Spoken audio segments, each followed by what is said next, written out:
Bé, avui parlarem de si als infants els hem d'imposar límits, no? I podem debatir aquest tema amb la Judit Pla, de l'Art de Materna. Molt bon dia, Judit. Bon dia. Com estàs? Molt bé, encantada d'estar aquí. Gràcies per tornar a venir aquí al Teva Tot.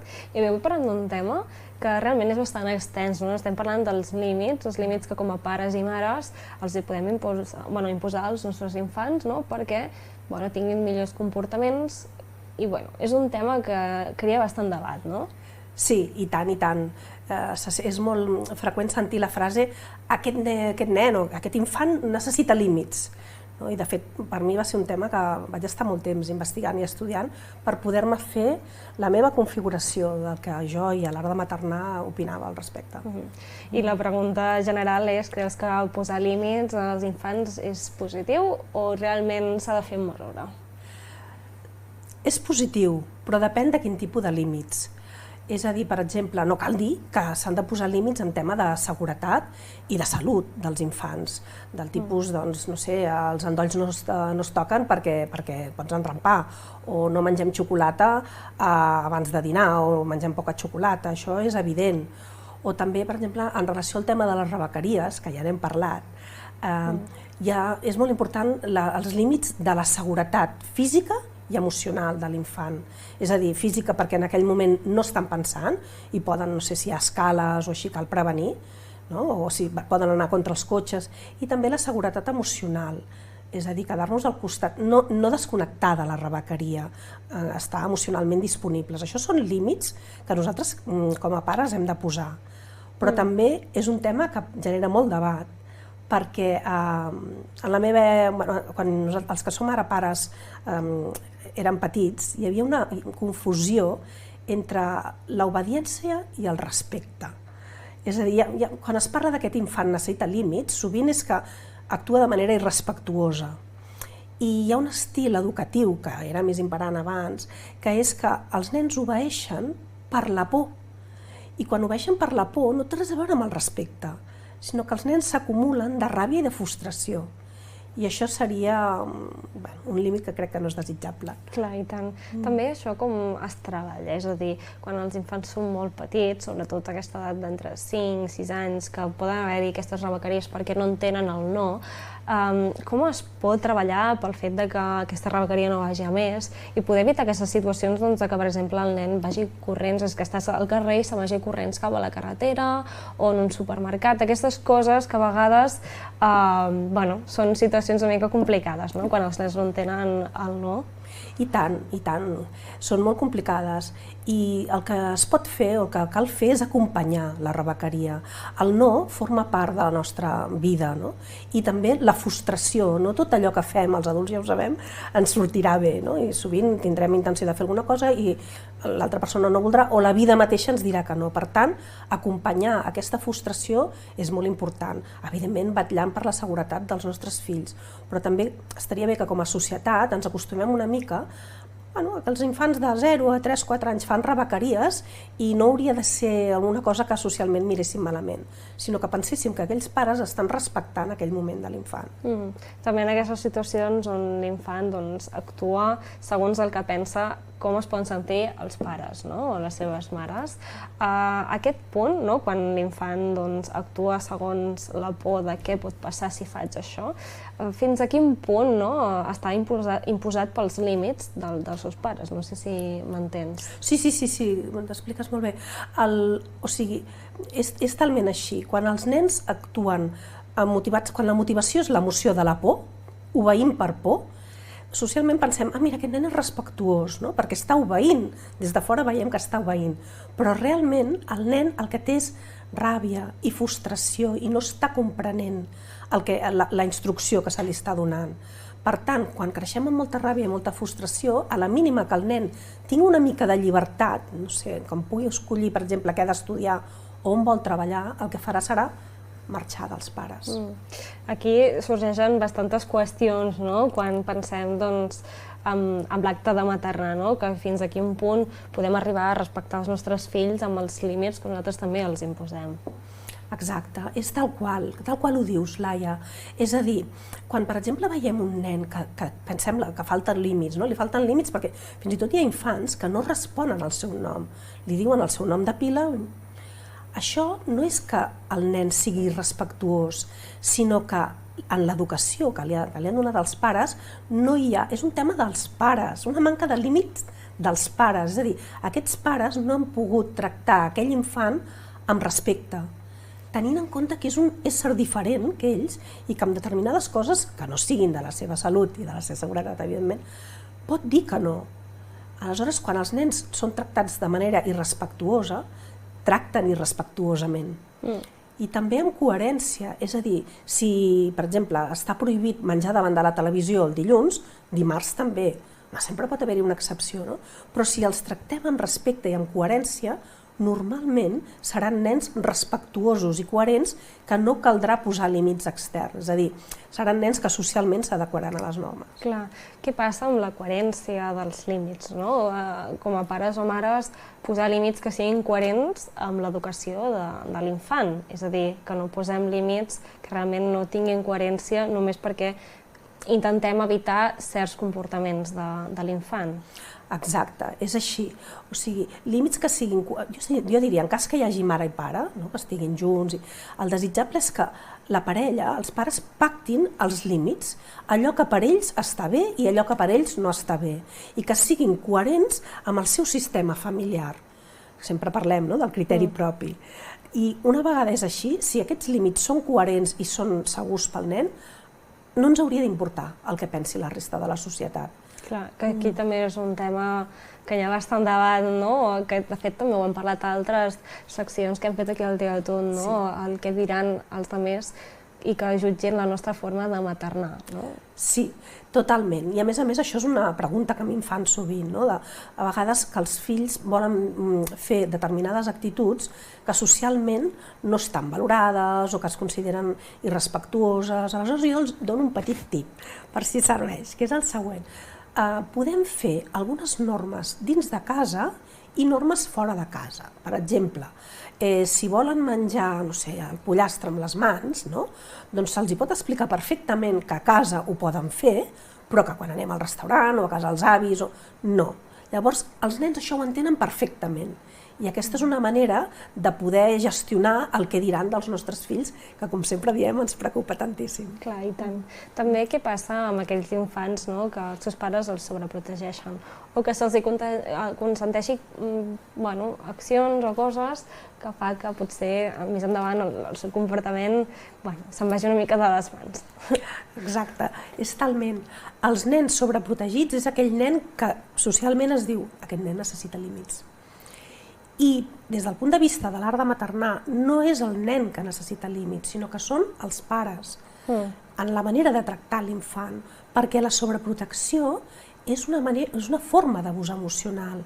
Quan nosaltres sobreprotegim un infant, ho estem fent per compensar alguna emoció dels pares no resolta, és a dir, normalment culpa, perquè perquè treballem moltes hores i no hem estat prou de temps amb els nostres infants, o també perquè en la nostra pròpia infantesa ens vam sentir abandonats i que l'abandó és una altra forma d'abús emocional i per sobrecompensar amb els nostres fills ens n'anem a l'altre extrem. Ens n'anem a una altra manera d'abús emocional, que és la sobreprotecció. És a dir, és la mateixa moneda que té dues cares, l'abandó i la sobreprotecció. L'adequat seria que trobéssim el punt, que estiguéssim en equilibri. I així els nostres fills, socialment, ningú diria que els estem sobreprotegint o que necessiten límits. Clar, perquè també fins a quin punt nosaltres podem jutjar el que consentim en els nostres infants està bé o no està bé. Això també jo crec que és bastant complex, no?, de determinar si allò que li estàs consentint és positiu o negatiu. Per exemple, l'exemple que posàvem abans de mirar la tele alguns dies de setmana per dinar, però altres dies que no es posa televisió mentre es menja a taula, no? Imagina't que un d'aquests dies que dius que no, fas una excepció. Sí. Aquí estàs consentint una petició que t'ha dit el fill o filla d'un dia de curs que mirem la tele, no? Sí. Clar, excepcions es poden fer, perquè tampoc, si no, molta rigidesa al món dels infants no necessàriament, idealment no ha de ser rígid, no? Però hauríem de tenir molt present quins són els límits que volem posar. I llavors ens pot servir de referent preguntar-nos, això ajuda al meu fill? Això ajuda, per exemple, a acostumar-lo diàriament a que sempre es menja davant de la televisió, és una cosa que l'ajuda a créixer, a ser el tipus de persona que jo desitjaria que fos. I un altre petit tip que també ens podem preguntar és: m'agradaria que el meu fill, el dia que sigui adult, faci això amb els seus propis fills? Seria una versió ideal per mi del meu fill o la meva filla? Si la resposta és que no, intentem que allò sigui l'excepció, que no sigui una cosa que fem diàriament. Clar. També què passa amb aquesta visió externa que haurien de posar com a pares o mares, no?, a l'hora de fer, d'imposar els límits, no?, el que dèiem, el consentiment, no?, donar-los certs consentiments que potser no són els desitjables.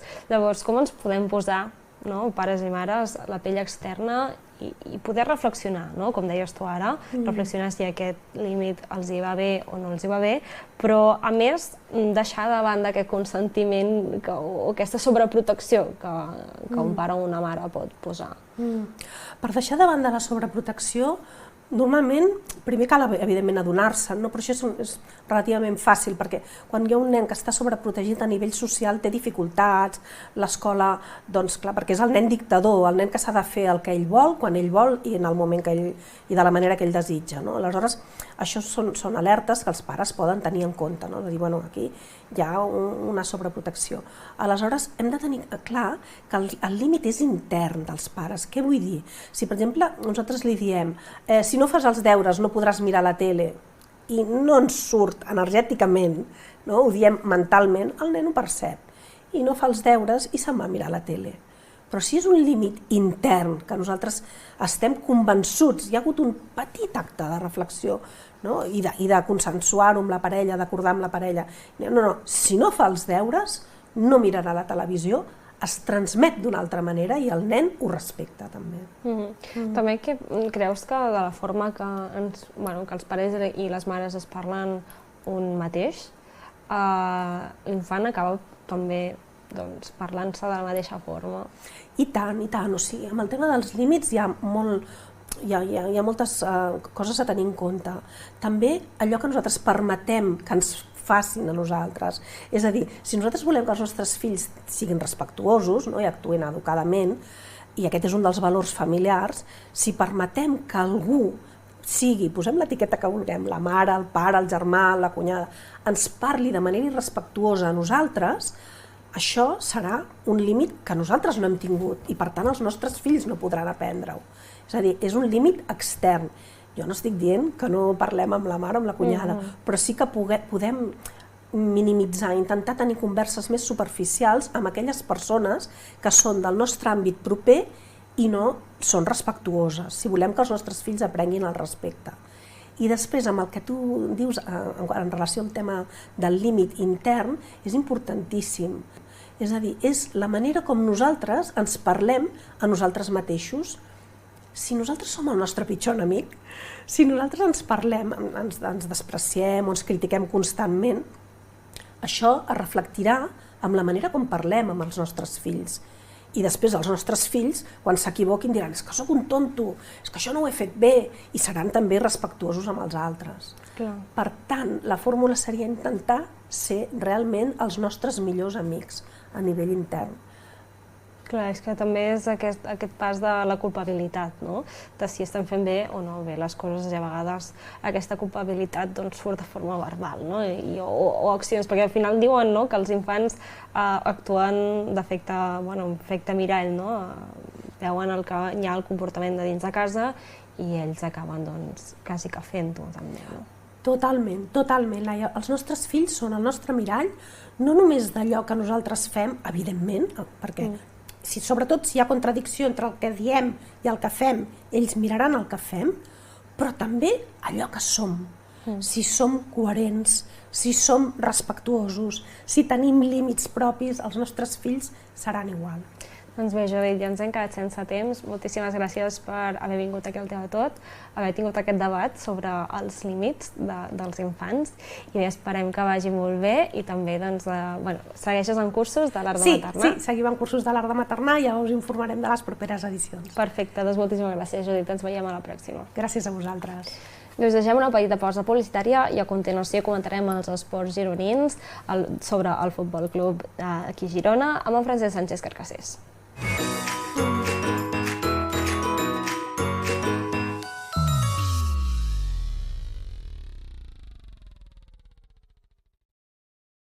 Límits, no? I podem debatir aquest tema amb la Judit Pla de l'Art de Materna. Molt bon dia, Judit. Bon dia. Com estàs? Molt bé, encantada d'estar aquí. Gràcies per tornar a venir aquí al Teu de Tot. I avui parlem d'un tema que realment és bastant extens, no? Estem parlant dels límits, els límits que com a pares i mares els hi podem imposar als nostres infants, no? Perquè tinguin millors comportaments i és un tema que crea bastant debat, no? Sí, i tant, i tant. És molt freqüent sentir la frase aquest nen o aquest infant necessita límits. I de fet, per mi va ser un tema que vaig estar molt temps investigant i estudiant per poder-me fer la meva configuració del que jo i a l'Art de Maternar opinava al respecte. I la pregunta general és, creus que posar límits als infants és positiu o realment s'ha de fer amb mesura? És positiu, però depèn de quin tipus de límits. És a dir, per exemple, no cal dir que s'han de posar límits en tema de seguretat i de salut dels infants, del tipus, doncs, no sé, els endolls no es toquen perquè pots enrampar, o no mengem xocolata abans de dinar, o mengem poca xocolata, això és evident. O també, per exemple, en relació al tema de les rebequeries, que ja n'hem parlat, és molt important els límits de la seguretat física i emocional de l'infant. És a dir, física perquè en aquell moment no estan pensant i poden, no sé si hi ha escales o així, cal prevenir, o si poden anar contra els cotxes, i també la seguretat emocional, és a dir, quedar-nos al costat, no desconnectar de la rebequeria, estar emocionalment disponibles. Això són límits que nosaltres com a pares hem de posar, però també és un tema que genera molt debat, perquè quan els que som ara pares érem petits, hi havia una confusió entre l'obediència i el respecte. És a dir, quan es parla d'aquest infant necessita límits, sovint és que actua de manera irrespectuosa. I hi ha un estil educatiu, que era més imperant abans, que és que els nens obeeixen per la por. I quan obeeixen per la por no té res a veure amb el respecte, sinó que els nens s'acumulen de ràbia i de frustració. I això seria un límit que crec que no és desitjable. Clar, i tant. També això com es treballa, és a dir, quan els infants són molt petits, sobretot aquesta edat d'entre 5 i 6 anys, que poden haver-hi aquestes rebequeries perquè no entenen el no, com es pot treballar pel fet que aquesta rebequeria no vagi a més i poder evitar aquestes situacions que, per exemple, el nen vagi corrents, és que estàs al carrer i se'n vagi corrents cap a la carretera o en un supermercat, aquestes coses que a vegades són situacions una mica complicades, quan els nens no entenen el no. I tant, són molt complicades i el que es pot fer o el que cal fer és acompanyar la rebequeria.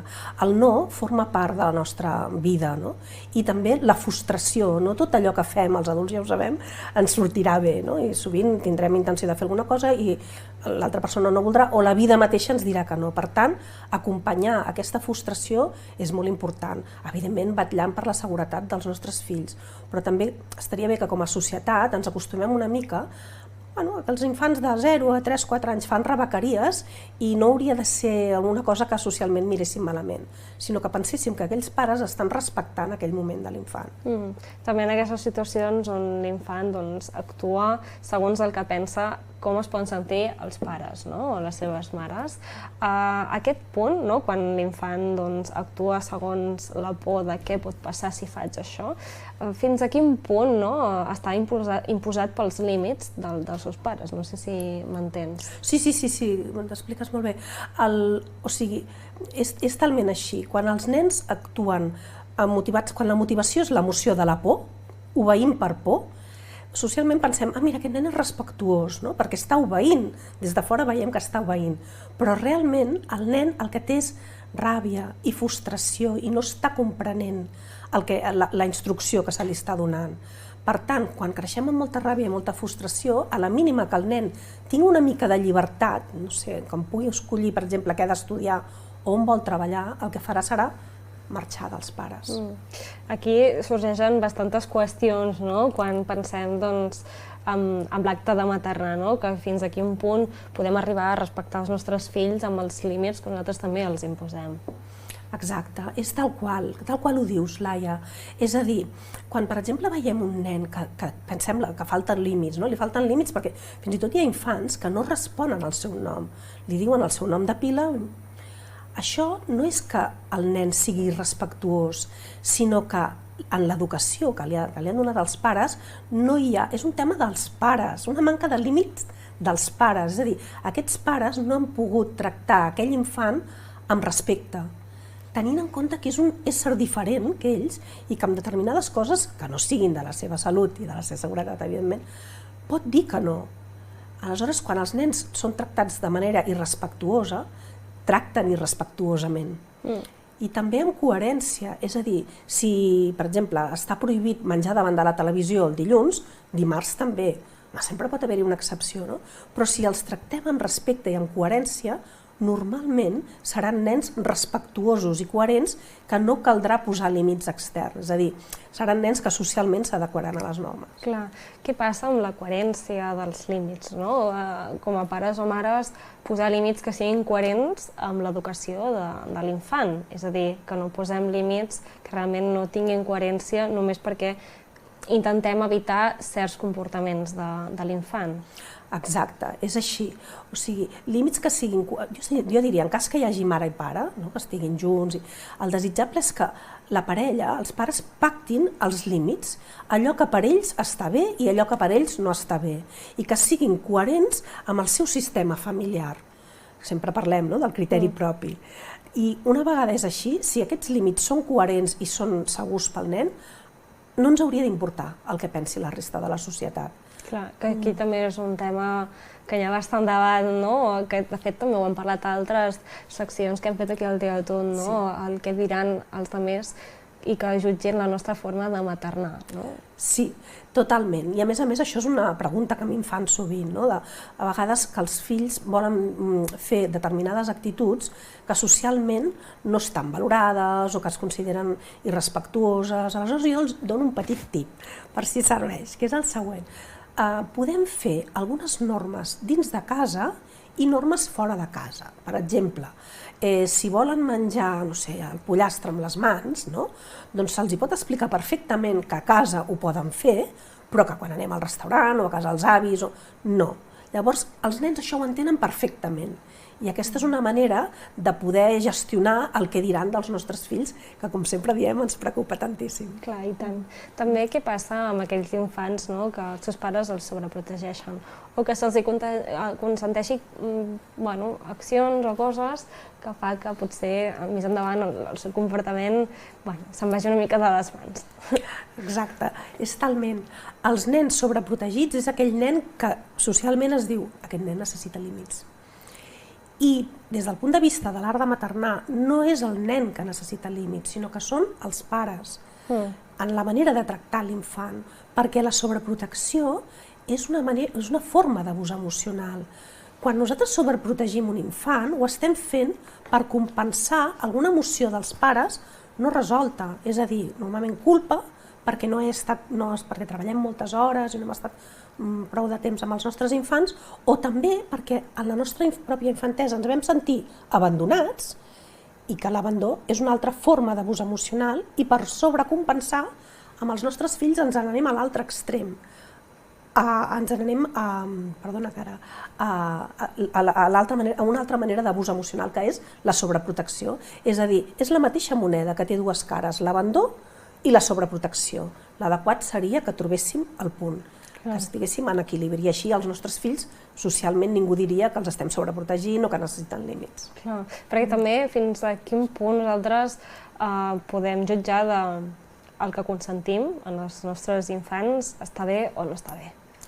Això també jo crec que és bastant complex, no?, de determinar si allò que li estàs consentint és positiu o negatiu. Per exemple, l'exemple que posàvem abans de mirar la tele alguns dies de setmana per dinar, però altres dies que no es posa televisió mentre es menja a taula, no? Imagina't que un d'aquests dies que dius que no, fas una excepció. Sí. Aquí estàs consentint una petició que t'ha dit el fill o filla de ve de gust que mirem la tele, no? Sí.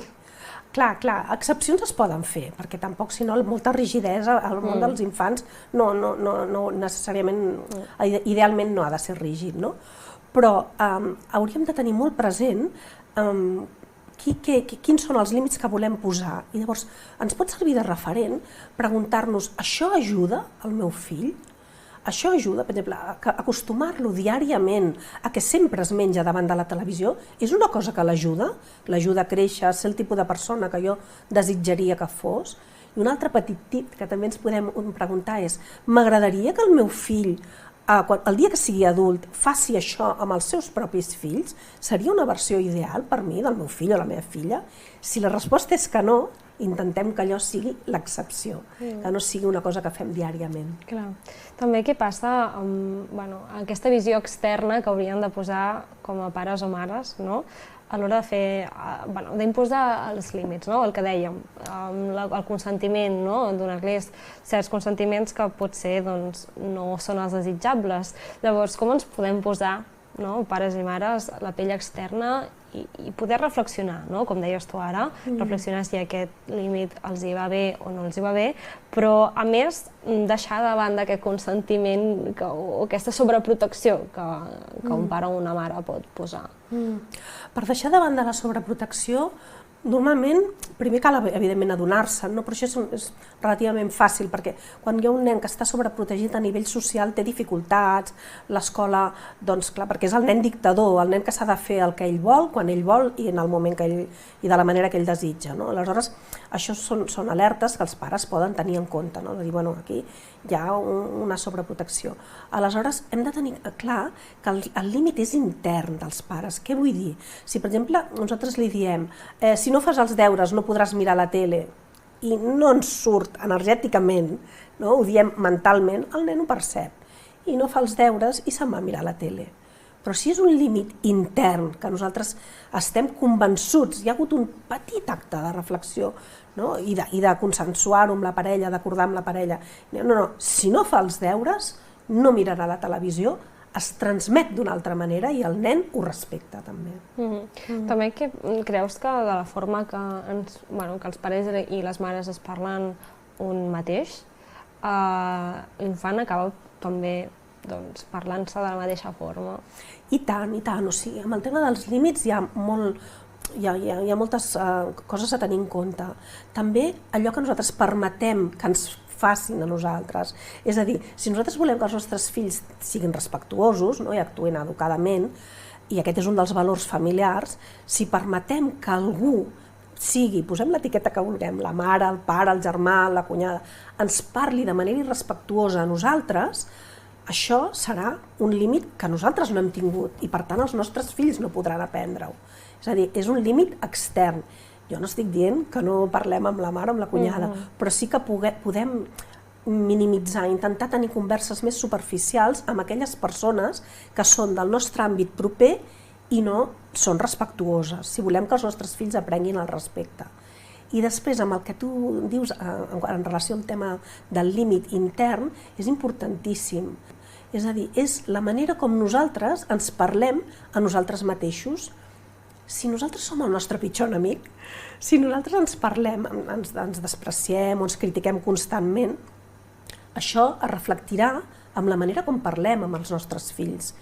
I després els nostres fills, quan s'equivoquin, diran és que sóc un tonto, és que això no ho he fet bé, i seran també respectuosos amb els altres. Per tant, la fórmula seria intentar ser realment els nostres millors amics a nivell intern. Clar, és que també és aquest pas de la culpabilitat, de si estem fent bé o no bé les coses, i a vegades aquesta culpabilitat surt de forma verbal o accions, perquè al final diuen que els infants actuen d'efecte mirall, veuen que hi ha el comportament de dins de casa i ells acaben quasi que fent-ho també. Totalment, Laia. Els nostres fills són el nostre mirall, no només d'allò que nosaltres fem, evidentment, perquè sobretot si hi ha contradicció entre el que diem i el que fem, ells miraran el que fem, però també allò que som. Si som coherents, si som respectuosos, si tenim límits propis, els nostres fills seran igual. Doncs bé, Judit, ja ens hem quedat sense temps. Moltíssimes gràcies per haver vingut aquí al Tema Tot, haver tingut aquest debat sobre els límits dels infants i bé, esperem que vagi molt bé i també segueixes en cursos de l'art de maternar. Sí, seguim en cursos de l'art de maternar i ja us informarem de les properes edicions. Perfecte, doncs moltíssimes gràcies, Judit. Ens veiem a la pròxima. Gràcies a vosaltres. Us deixem una petita pausa publicitària i a continuació comentarem els esports gironins sobre el Futbol Club aquí a Girona amb en Francesc Sánchez Carcassés.